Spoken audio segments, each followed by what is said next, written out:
I was watching a news program last night, and they have the inevitable advertisements for drugs are on there. I saw several of them. One caught my eye. It was called Xtandi, and so it's one I hadn't heard of, so I looked it up. And apparently, this drug is used to basically treat people with prostate cancer, and it works by blocking the androgen receptor. And so, by depriving the prostate cancer of androgen, in theory, that allows the cancer not to grow as much. And so, uh, the way it's supposed to be utilized is, you take it until, as long as it's suppressing it, and then if the cancer continues to progress or metastasize, and you stop taking it, uh, the side effects are, of course, many. Weakness, all kinds of different side effects. There's a huge number of those, and that's interesting.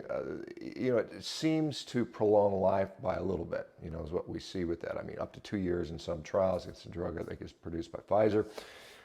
The interesting thing about this drug is that it's like $18,000 a dose taken monthly. So it's something like nearly $200,000 a year.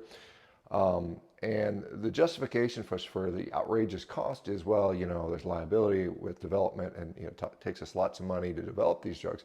But the interesting thing around this drug is it was basically funded by taxpayer money to develop it. The U.S. Army and one of the public universities basically used taxpayer money largely to develop this, so that sort of excuse that we spent all this money on that doesn't hold. What it does show is that, particularly when like some of these cancer drugs and other ones, these autoimmune drugs, where basically they just want to make enormous profit off of your suffering, particularly at the end of life. End of life care is just ridiculous. I mean, your entire life savings and your kids' savings get sucked away to treat that, which is just an awful, awful thing.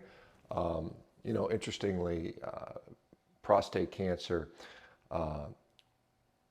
will often respond to androgen deprivation.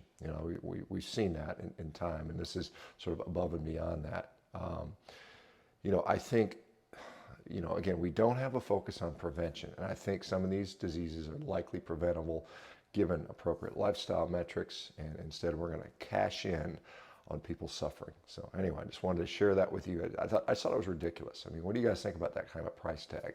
Absolutely ridiculous. All right, guys, we'll talk to you soon. Take care.